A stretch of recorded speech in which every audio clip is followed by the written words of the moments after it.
విజయనగరం జిల్లా విజయనగరం కేంద్ర ప్రభుత్వం జాతీయ ఆయిల్ కంపెనీలు మే 1 నుంచి వాణిజ్య గ్యాస్ సిలిండర్ ధరలను భారీగా పెంచడం హోటల్ రంగానికి పెను ప్రమాదంగా మారిందని ఆంధ్రప్రదేశ్ హోటల్స్ అసోసియేషన్ అధ్యక్షులు జె శ్రీనివాసరావు ఆందోళన వ్యక్తం చేశారు.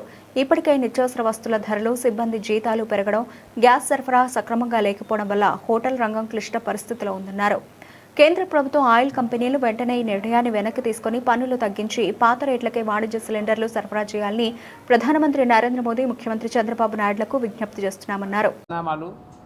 నిన్న కేంద్ర ప్రభుత్వం కానీ చమురు సంస్థలు కానీ అనుకోకుండా ఒక్కసారిగా ఒక్కొక్క వాణిజ్య సిలిండర్పై 993 రూపాయలు పెంచడం జరిగింది.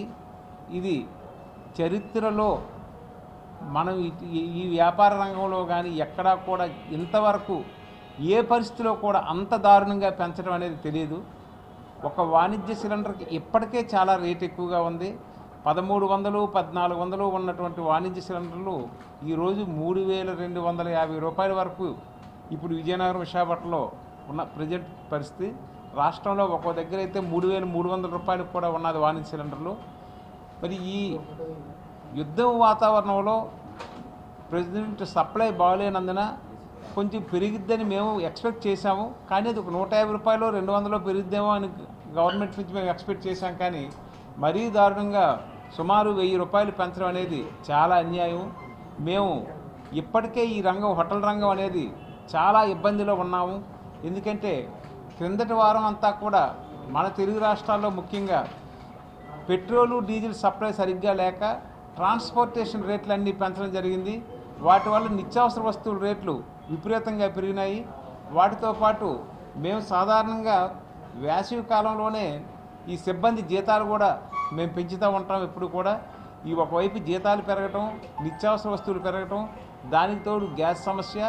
యాక్చువల్గా 2 నెలల నుంచి మరి మీకు అందరికీ తెలిసినటువంటి విషయమే, గ్యాస్ సప్లై సరిగ్గా లేక, ఈ యుద్ధ వాతావరణం దృష్ట్యా గ్యాస్ సప్లై లేక ఇప్పటికే ఒరిజినల్గా హోటల్స్ ఇప్పుడు కూడా హోటల్స్ అన్నిటికి కూడా వ్యాపార రంగానికి ఇదే సీజను. ఈ 4-5 నెలల్లోనే మేము వ్యాపారం సరిగ్గా చేసుకోవాలి. కానీ ఈ సీజన్ అయితే మాత్రం మ్యాక్సిమం ఎవరం కూడా చాలా ఇబ్బందులు పడుతున్న ఈ సీజన్ని నెట్టుకెళ్ళడం జరుగుతూ ఉన్నప్పుడు మాకు 1000 రూపాయలు పెంచడం అనేది అయితే చాలా అన్యాయమైనటువంటిది. మరి అక్రమంగా ఇది ప్రభుత్వం డొమెస్టిక్ సిలిండర్లకు వాటికి పెంచితే ప్రభుత్వం మీద వ్యతిరేకం వస్తుందని ఒక భావంతో, ఇదైతే ఎవరు అడగలేని ఒక ఆలోచనతో కమర్షియల్ రేటు పెంచడం జరిగింది. మరి ప్రభుత్వం ఇది అట్లా కాకుండా అందరి మీద సర్దారు, కానీ ఏ ఒక్క రంగాన్నో ఇబ్బంది గురి చేసే విధంగా నిర్ణయాలు తీసుకోవడం మంచిది కాదు.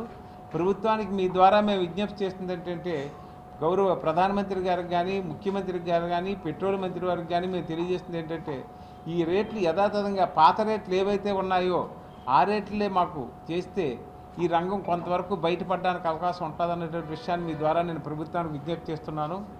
ముఖ్యంగా ఈ రంగంలో కొన్ని లక్షల మంది కార్మికులు ఉన్నారు, అట్లాగే ఎంతోమంది యాజమాన్యాలు ఉన్నారు. ఇంతమంది వీళ్ళంతా కూడా ఇప్పుడు రేట్లు పెంచడం వల్ల మేమంతా వీధిని పడే పరిస్థితి ఉంది. మేమైతే మెనూ రేట్లు పెంచలేము కూడా, ఎందుకంటే రేట్లు పెంచితే మాకు బిజినెస్ తగ్గుద్ది, కస్టమర్స్ వచ్చే పరిస్థితి కూడా కనిపించట్లేదు. ఇప్పటికే ఉన్న రేట్లకే కస్టమర్లు రావట్లేదు. ఇప్పుడు పెంచితే ఎప్పుడైతే కస్టమర్లు రారో మేము హోటల్ మూసుకునే పరిస్థితి ఏర్పడుద్ది.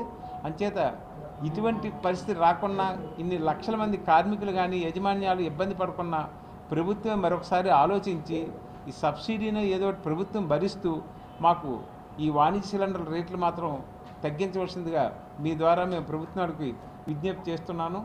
అట్లాగే మేము అసోసియేషన్ పరంగా కూడా వీలైతే రేపు సోమవారం నాడు అన్ని జిల్లా హెడ్ క్వార్టర్లో కలెక్టర్స్ అందరికి కూడా గ్రీవెన్స్ సెల్లో వెళ్ళి కేంద్ర ప్రభుత్వానికి అందేటట్టు రిప్రజెంటేషన్ కూడా ఇచ్చి మేము ఈ సిలిండర్ రేట్లు తగ్గించే అవకాశాన్ని పరిశీలించవలసిందిగా ప్రభుత్వానికి మీ అందరి ద్వారా రిక్వెస్ట్ చేస్తున్నాను.